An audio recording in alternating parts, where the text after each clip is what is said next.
વિદ્યાર્થી મિત્રો, myself Hardik sir, Shri Saraswat Vidyalaya વાપીમાં આપ સૌનું સ્વાગત છે.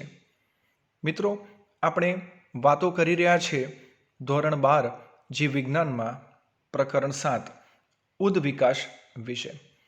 અને લાસ્ટ લેક્ચરમાં મિત્રો આપણે ઘણા એમસીક્યુ જોયા હતા.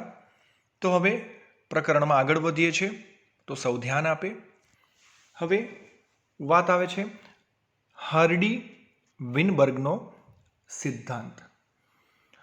મિત્રો, આજે આ સિદ્ધાંત મુજબ આ ઇંગ્લેન્ડના હાર્ડી અને જર્મનીના વિનબર્ગ નામના બે વૈજ્ઞાનિકોએ સ્વતંત્ર રીતે રજૂ કર્યો, સ્વતંત્ર ફાળા દ્વારા એમણે રજૂ કર્યું છે.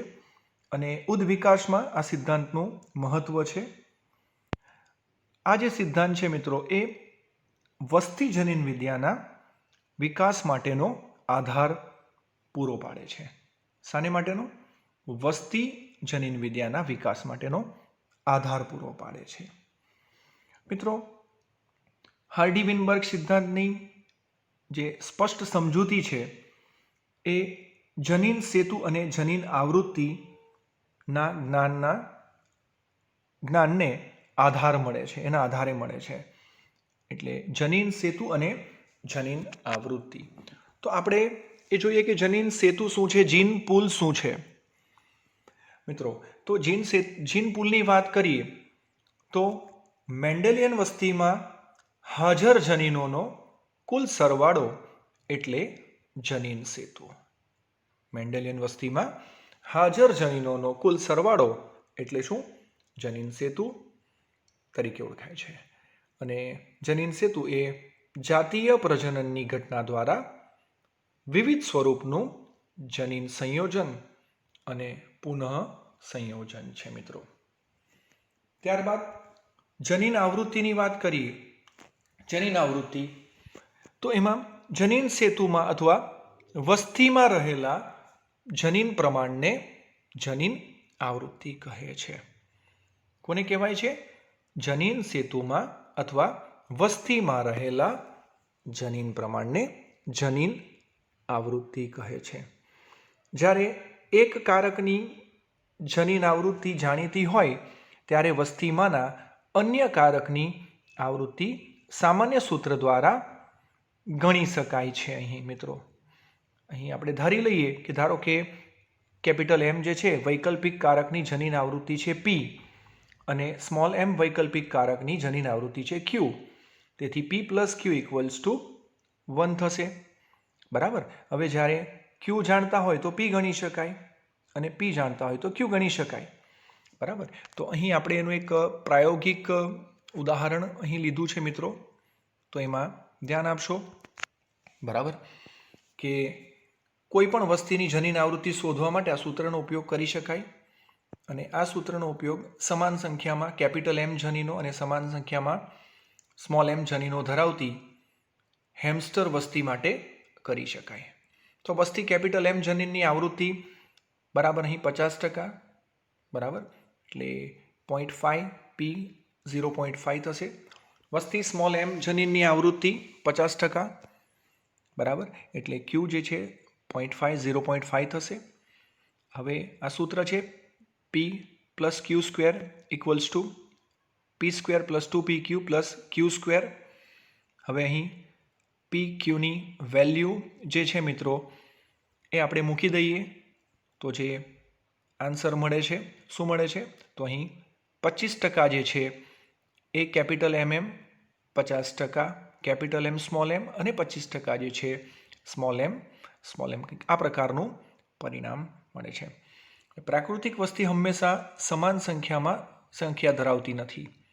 મોટાભાગની વસ્તીમાં જનીનોનું જુદું જુદું પ્રમાણ હોય છે મિત્રો. એટલે કોઈ પણ જનીન પ્રમાણ ધરાવતી વસ્તીમાં આજે આપણે ઉપર સૂત્ર જોયું એ સૂત્રનો ઉપયોગ કરી શકાય છે મિત્રો. બરાબર.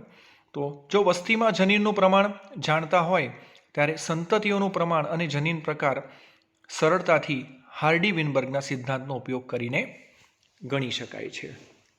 હવે એના મહત્વની જો વાત કરીએ મિત્રો, તો આ સિદ્ધાંત જણાવે છે કે મોટી વસ્તીમાં જનીન આવૃત્તિઓ જો પસંદગી અને વિકૃતિ ન થાય તો પેઢી દર પેઢી સમાન રહે છે. કેવી વસ્તીમાં? મોટી વસ્તીમાં. જ્યારે નાની વસ્તીમાં આ સમતોલન જળવાતું નથી. એટલે મોટી વસ્તીમાં કેવું છે?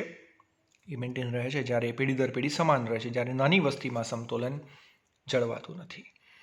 જો વસ્તી સમતોલનમાં હોય તો ઉદ્વિકાસીય ફેરફારની શક્યતા નથી અને તેથી ઉદ્વિકાસનો દર 0 છે.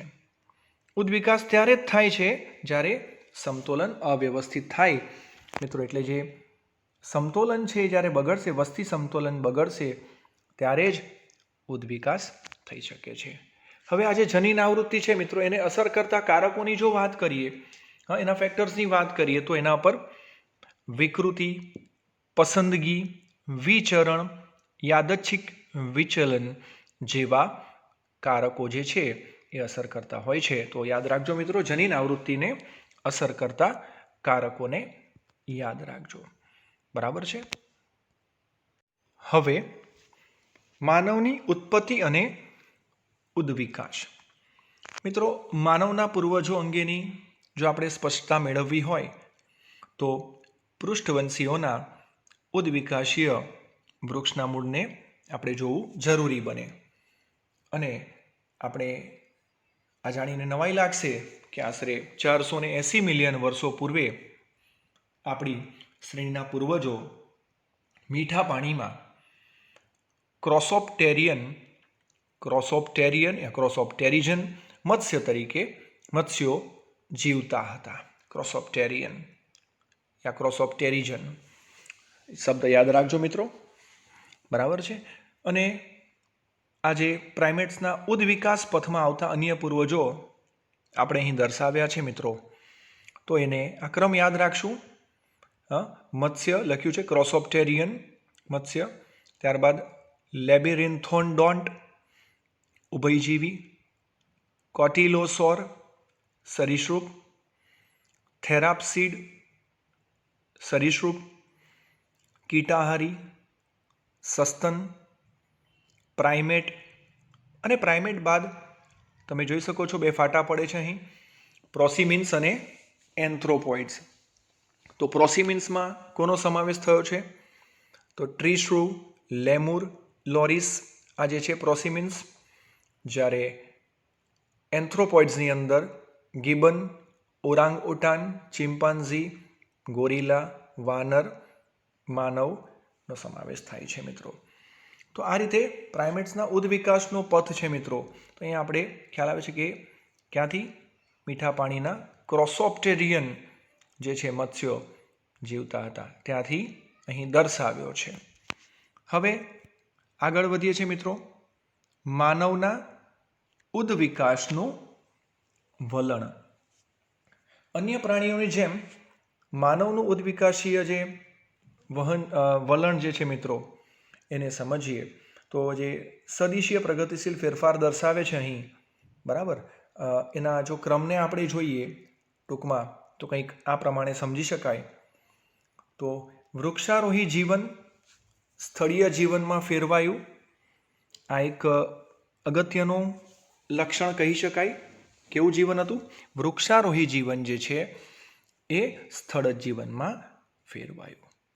ત્યારબાદ પશ્ચ ઉપાંગોની સમ્મુખ આંગળીઓ ગુમાવે છે.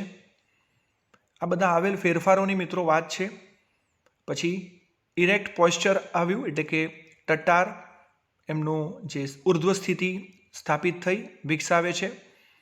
ત્યારબાદ દ્વિપાદ ચલનનો વિકાસ, એટલે 2 પગે પગ દ્વારા ચાલવાનો વિકાસ. હડપચીનો વિકાસ. ત્યારબાદ મગજના કદમાં વધારો, બુદ્ધિનો વિકાસ. ત્યારબાદ વાનર જેવી કપાળની છાજલી અદૃશ્ય બની. મિત્રો, તો આ બધા ક્રમશઃ આવતા ફેરફારો છે અને એ માનવ તરફ એક માનવની દિશામાં લઈ જાય છે એને, બરાબર. અને ત્યારબાદ અગ્ર ઉપાંગોનો ચલન સિવાય અન્ય હેતુ માટે ઉપયોગ વગેરે. તો આ જે છે મિત્રો આ ઉદ્વિકાસનું વલણ છે, આ સદિશીય પ્રગતિશીલ ફેરફારો છે. તો એને યાદ રાખશું મિત્રો. અહીં વાનરોને 2 પ્રકારમાં આપણે વહેંચી શકાય. આધુનિક યુગના વાનરો અને આદિ યુગના વાનરો. આ જે આધુનિક યુગના વાનરો છે મિત્રો, એ ઉત્તર અમેરિકા અને દક્ષિણ અમેરિકામાં જોવા મળતા હતા, અને આદિ યુગના વાનરોની વાત કરીએ તો એ આફ્રિકા અને એશિયામાં જોવા મળતા હતા. બરાબર. તો આ યાદ રાખજો, આદિ યુગના અને આધુનિક યુગના જે વાનરો છે. અને એની જો મિત્રો સરખામણી કરવામાં આવે તો આની અંદર જે આદિ યુગના જે વાનરો છે એ મનુષ્યની સાથે વધુ સંબંધિત હોય એવું લાગે છે. કારણ કે આદિ યુગના વાનરોનો અભ્યાસ કર્યો તો એની અંદર એનું જે દાંતની રચના છે, એનું દંતસૂત્ર છે, તો એમાં 32 દાંતની હાજરી, અને સાથે માદાની અંદર માસિક ચક્રની હાજરી વગેરે જોવા મળી, જે આધુનિક વાનરમાં નથી. બરાબર. તો કહેવાનો મતલબ એ છે કે જે આદિયુગના જે વાનરો છે એ મનુષ્ય સાથે કંઈક સંબંધિત હોય એવું લાગે છે. ત્યારબાદ મિત્રો માનવ ઉદ્વિકાસની અશ્મિ નોંધ વિશે વાત કરીએ તો એપથી માનવનો ક્રમિક ઉદ્વિકાસ પ્રાપ્ય અશ્મિઓ દ્વારા સંપૂર્ણ આધાર પામેલો છે. કોનાથી? તો એપથી શરૂ કરીને માનવનો ક્રમિક ઉદ્વિકાસ. પૂરતા પ્રમાણમાં એપ માનવ અને આદિ માનવોના અશ્મિઓ પ્રાપ્ત થતાં માનવ ઉદ્વિકાસના વૃક્ષનું નિર્માણ કરવામાં એ મદદરૂપ થયા. બરાબર છે. તો એને કંઈક આ રીતે વર્ણવી શકાય. તો આપણે જોઈએ, અને એપ્સ જે છે એમાં પ્રોલિયોપિથેક્સ, તો તેઓ એપ જેવા પ્રાઇમેટ હતા મિત્રો, પરંતુ એમના ટૂંકા હાથ ધરાવવામાં તે માનવને મળતા આવે છે. તે 30 મિલિયન વર્ષ પૂર્વે જીવતા હતા. કોણ? પ્રોલિયોપિથેક્સ. બરાબર. ત્યારબાદ ઇજિપ્તોપિથેક્સ, તો એ પ્રોલિયોપિથેક્સ જેવા જ છે, તેમ છતાં એપ સાથે પ્રોલિયોપિથેક્સ કરતાં વધુ સમાન છે એવું માનવામાં આવે છે, અને એ ડ્રાયોપિથેક્સના પૂર્વજો છે. બરાબર. ત્યારબાદ ડ્રાયોપિથેક્સ જે છે તે એપનું જૂથ છે, તે માયોસીન સમયમાં આશરે 20 મિલિયન વર્ષ પૂર્વે જીવતા હતા. કેટલા? 20 મિલિયન વર્ષ પૂર્વે જીવતા હતા. અને એઓ ઇજિપ્તોપિથેક્સ અને પ્રોલિયોપિથેક્સમાંથી ઉતરી આવ્યા છે. એના અગ્ર ઉપાંગો પશ્ચ ઉપાંગો કરતાં ટૂંકા છે. એટલે આ સંદર્ભમાં એવું માનવામાં આવે છે કે તે માનવના દૂરના પૂર્વજો છે, અને તે આધુનિક એપ્સ જેવા કે ચિમ્પાન્ઝી અને ગોરિલાના પણ પૂર્વજો છે. મિત્રો તમે જોઈ શકો છો, એ બધું માનવામાં આવતું હતું, માનવામાં આવે છે વગેરે. બરાબર. માન્યતા પર આધારિત છે, માન્યું છે. અને આ જે બધા પુરાવા છે મિત્રો, એ અશ્મિઓ મળ્યા છે જુદા જુદા પ્રકારના, અને એને આધારે અહીં રજૂ કરેલ છે. ઓરિયોપિથેક્સ, તો એની દાંતની રચનામાં, ટૂંકા ચહેરામાં અને ઉર્ધ્વ ચાલમાં તે માનવને મળતો આવે છે, પરંતુ લાંબા ઉપાંગો જેવા એપના લક્ષણને કારણે તે એપને મળતો આવે છે.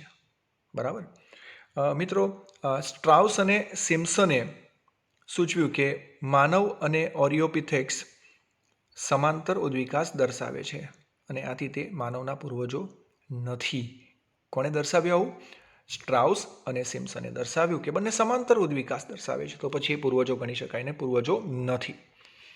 ત્યારબાદ રામાપિથેક્સ, તો તે પશ્ચિમ માયોસીન અને પૂર્વ પ્લિયોસીન સમય દરમિયાન જીવતા હતા, અને તેના અશ્મિઓ ફક્ત જડબા અને દંત વિન્યાસ મળ્યા છે. દંત વિન્યાસ જે માનવના દંત વિન્યાસ સાથે વધુ સમાનતા દર્શાવે છે, વધુ સામ્ય દર્શાવે છે. રામાપિથેક્સ. શિવાપિથેક્સ ઓલ્સો, એ પણ ગણી શકાય, જે ભારતના શિવાલિક પર્વતોમાંથી આ અશ્મિઓ શોધાયા મિત્રો. બરાબર. ત્યારબાદ કેનિયાપિથેક્સ, તો કેનિયાપિથેક્સની વાત કરીએ તો તે રામાપિથેક્સની નજીક સંકળાયેલા છે. તેના અશ્મિ પૂર્વ આફ્રિકામાંથી ભેગા કરવામાં આવ્યા. તો મિત્રો અહીં પ્રશ્ન આવી શકે છે ઘણા બધા કે આ જે અશ્મિ છે ક્યાંથી મળ્યા, જેમ કે રામાપિથેક્સ ક્યાંથી મળ્યા, શિવાપિથેક્સ ક્યાંથી મળ્યા. તો આ રામાપિથેક્સ છે, શિવાપિથેક્સ છે, એ ભારતના શિવાલિક પર્વતોમાંથી એના અશ્મિઓ મળ્યા ને, બરાબર, આફ્રિકામાંથી પણ મળ્યા. ત્યારબાદ આગળ વધીએ એપ માનવ વિશે. તો ઓસ્ટ્રેલોપિથેક્સ, તો એ એપ માનવ હતા, કારણ કે તે એપ અને માનવના ઘણા જે લક્ષણો છે એ દર્શાવે છે. એટલે તેને આપણે એપ અને માનવ વચ્ચેની જોડતી કડી ગણવામાં આવે છે મિત્રો. અને તે 2 થી 5 મિલિયન વર્ષો જૂના છે. કોણ? ઓસ્ટ્રેલોપિથેક્સ. એટલે ઓસ્ટ્રેલોપિથેક્સ માનવ અને એપ જેવા લક્ષણો ધરાવે છે. તો એની અંદર મિત્રો જોઈએ તો મનુષ્ય જેવા લક્ષણોની વાત કરીએ તો એમાં ટટ્ટાર જે ઇરેક્ટ પોસ્ચર, એનું દ્વિપાદ ચલન, મનુષ્ય જેવો દાંતનો વિકાસ, એ મનુષ્ય જેવા. જ્યારે એપ જેવા લક્ષણો પણ ધરાવે પાછા. આધુનિક માનવ કરતાં એના દાંત મોટા, હડપચીની ગેરહાજરી, ભ્રમરની ગળીઓ આંખોની ઉપર ઉપસેલી. તો એપ જેવા, એનો મતલબ કે જે ઓસ્ટ્રેલોપિથેક્સ છે એ માનવ જેવા અને એપ જેવા બંને જેવા લક્ષણો ધરાવે છે. એટલે અહીં પ્રશ્ન આવી શકે મિત્રો, યાદ રાખજો, એ એપ અને માનવ વચ્ચેની જોડતી કડી ગણવામાં આવે છે. બરાબર. ત્યારબાદ મિત્રો આગળ વધીએ. હોમો ઇરેક્ટ્સ જે છે, બરાબર, હોમો ઇરેક્ટ્સ તમે નામ સાંભળ્યું છે, બરાબર.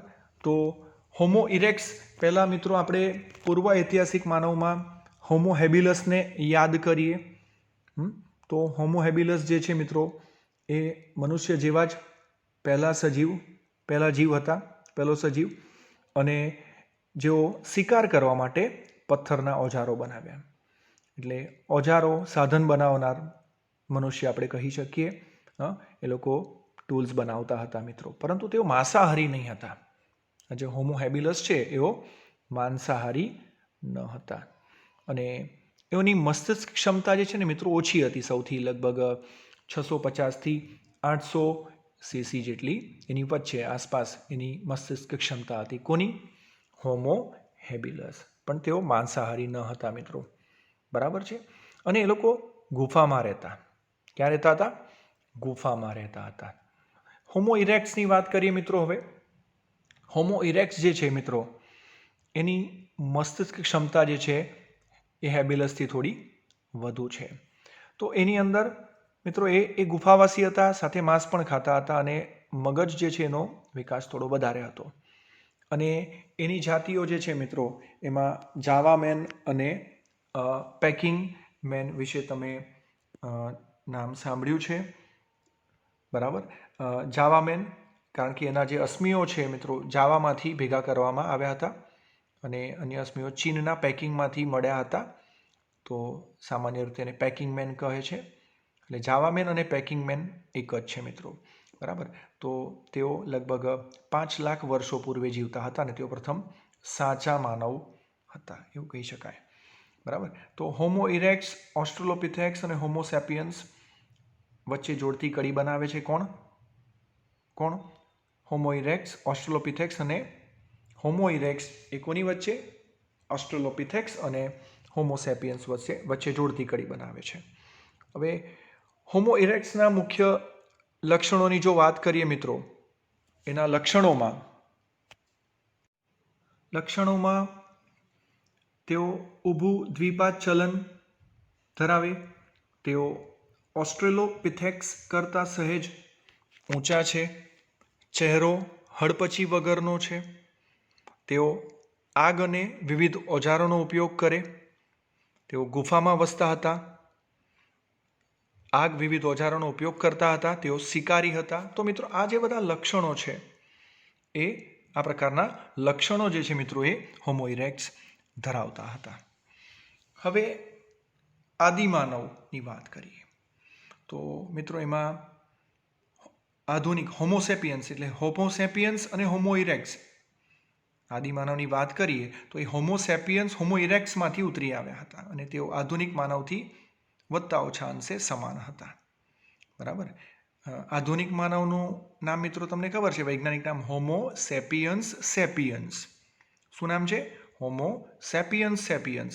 તો અહીં હોમો સેપિયન્સ જે છે એ હોમો ઇરેક્ટ્સમાંથી ઉતરી આવ્યા હતા અને તેઓ આધુનિક માનવથી વધતા ઓછા અંશે સમાન હતા. અને તેના ઘણા અશ્મિઓ, ઘણી મોટી સંખ્યામાં અશ્મિઓ જાણીતા છે. એમાં તમે નામ સાંભળ્યું હશે, નિએન્ડરથલ માનવ, રોડેશિયન માનવ, ક્રોમેગ્નન માનવ વગેરે.